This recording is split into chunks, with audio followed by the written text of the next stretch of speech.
તો મિત્રો અત્યારે વિક્રમ ઠાકોરને શું બોલી રહ્યા છે આ વિડીયો તમે ધ્યાનથી જોજો, કારણ કે અંદર વિક્રમ ઠાકોરને શું બોલી રહ્યા છે એ પણ તમને હું બતાવવાનું છું, બરોબર। કારણ કે જેમનું નામ વિક્રમ ઠાકોર જ્યાં જગ્યાએ પ્રોગ્રામ કરવા જતો હોય છે ત્યાં લોકોને તો લાખો લોકોની ભીડ થઈ જતી હોય છે, જેમને જોવા માટે તડપતી હોય છે વિક્રમ ઠાકોરને।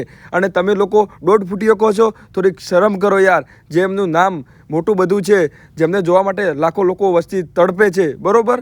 તો યાર થોડીક શરમ કરો બોલતે। અને વાત રહી બીજી, એક ભાઈ ડીજે માથે સોંગ ગાય છે કલાકારે, એ પણ સોંગ કેવું ગાયું ખબર છે કે મારો બંધારણને ગોળીઓ, યાર બંધારણને ગોળીઓ મારવા કર્યું છે। તો તમે યાર થોડુંક પ્રોગ્રામમાં ગો તો થોડું જોઈ વિચારીને ગો, બરોબર। અંદર ભાઈએ બોલ્યા જ છે જેમને ડીજે માથે ગાયું છે એ, તો તમે વિડીયો ધ્યાનથી સાંભળો અને વિક્રમ ઠાકોરને અમુક લોકો શું બોલી રહ્યા છે અને કેટલા લોકો સપોર્ટ કરી રહ્યા છે એ પણ તમે વિડીયો ધ્યાનથી જોવો, બરોબર। વિક્રમ ઠાકોરને કે જોઈ લે હવે બનાસકાંઠાના બંકા બગડ્યા મિત્રો, તો વિડીયો પૂરતો જોઈ શકો છો કે નવગણથી હવે શરીર લઈને ફરી રહ્યા છે, તો જોઈ શકો છો કે આ બનાસકાંઠાના બંકન ના બગાડો તો સારું છે। હવે વિક્રમને માફી માજે છૂટકો છે। હું જ્યોતિદાસ ઠાકોર, ક્ષત્રિય સમાજ શુભચિંતક મિત્રો। હમણાં ઘણા બધા વિડીયો વાયરલ થઈ રહ્યા છે મિત્રો। આપણા સમાજના ઘણા બધા માણસોએ કોઈ 4 ફૂટિયા, કોઈ 5 ફૂટિયા, ઘણા માણસો વળી શરીરની વાત કરી, શરીરની વાતો કરે છે મિત્રો। મારા ભાઈઓ, આ વાત તમને શોભા નથી આપતી મિત્રો। તમને જે ખુરશી પર તમે બેઠા છો ને, એ ખુરશી પર તમે લોબાટોટિયા કરીને બેઠા છો ને ભાઈઓ, એ જ ખુરશીઓ સમાજે આપી છે। રાતે ઊંઘશો ને અને સવારે ઉઠશો ને એટલે ખબર પડશે કે તૂટેલી ખાટલીમાં બેઠા છો। તો મહેરબાની કરો અને તમે પોતે પોતાના પગ પર કુવાડી મારી રહ્યા છો અને જે તમે સમાજના માણસોને કહી રહ્યા છો એ માણસોને નહીં પણ તમે સમાજને કહી રહ્યા છો। તો મારા ભાઈઓ, અત્યારે આ સમાજને એકતાની જરૂર છે, ના કે સમાજની અંદર કોઈ ડફણા ગાલવાની। તો મહેરબાની કરો મારા ભાઈઓ, તમે સમાજ તમને બોલતા ના આવડે તો તમે મોઢું બંધ રાખો। કહેવત છે ને કે ના બોલવામાં 9 ગુણ તો મહેરબાની કરો। સુપરસ્ટાર વિક્રમ ઠાકોર ભાઈ ઉપર વાત આવી જ છે, તો એક ભાઈ એમ કહી રહ્યા છે કે દોઢ ફૂટ્યો, એ દોઢ ફૂટ્યો નથી, એ 10 ગુણ્યા ડબલ છે, બરોબર। એટલે તમે સરવાળો મારી લેજો કે કેટલા થાય। અને તમે ફરીવાર ભૂલી ગયા કે 52 પત્તાની અંદર એકો હોય છે અને એ એકો વિક્રમ ઠાકોર છે, બરોબર।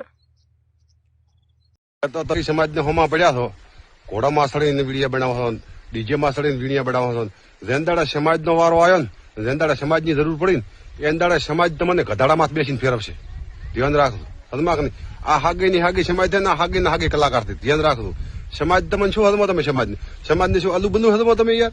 સમાજવાદ એટલે શું વાત છે? નોની વાત છે? એ તો ગંઢનજી કહેવત છે કે સરકારના તેડા આવતો પછી સમાજના તેડામાં આવતો, એટલે ધ્યાન રાખજો। જેંદાડા સમાજનો વારો આવે, એંદાડા તમારા ગધામાં બેહવાનો વારો આવશે। જય માતાજી મિત્રો।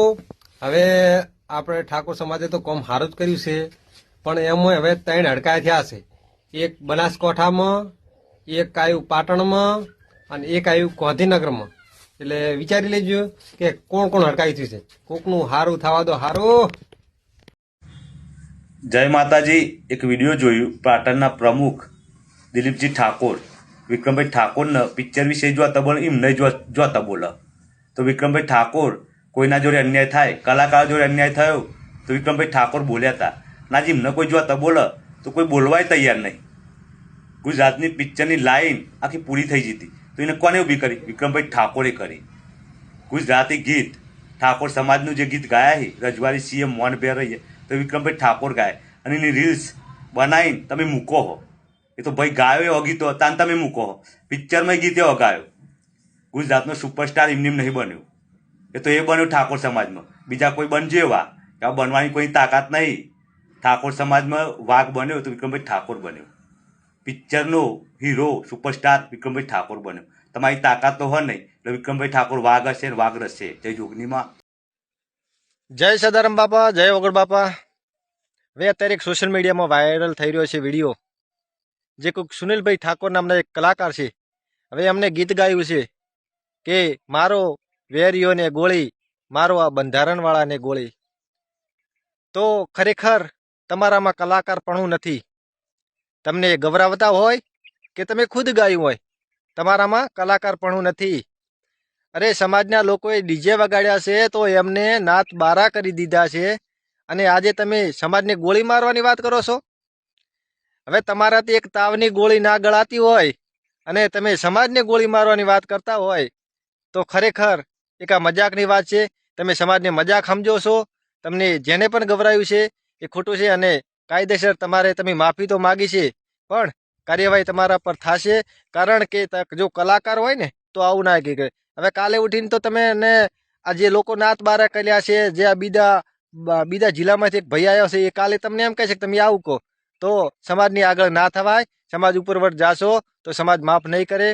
એટલે સિંગર હોય તો સિંગરની રીતે રહેવાય. તમને પ્રોગ્રામ ઘણા નોરતા આવવાના છે. રાસ ગરબા હોય, તમે રાસ ગરબામાં જો આવું બંધારણને ગોળીને મારવાનું કહેતા હોય તો ખરેખર આ યોગ્ય નથી. અને અપીલ છે મારી કે સમાજને બંધારણને તોડવાનું ના કરશો. અને આવા 4-5 તત્વો હે એ ખોટા કૂતરાની ગોળી ભસે છે, તો આપણે ભેગું ના ભસાય. એટલે મારી વિનંતી છે કે જે કલાકારો હારા કલાકારો છે અને હારા કલાકારો થઈને સમાજની સામે નહીં પડે.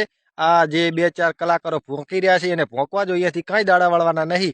માટે મારી વિનંતી છે કે આવા વિડીયો હવે ફરી ના આવે અને આપણા સમાજનું બંધારણ ના તૂટે.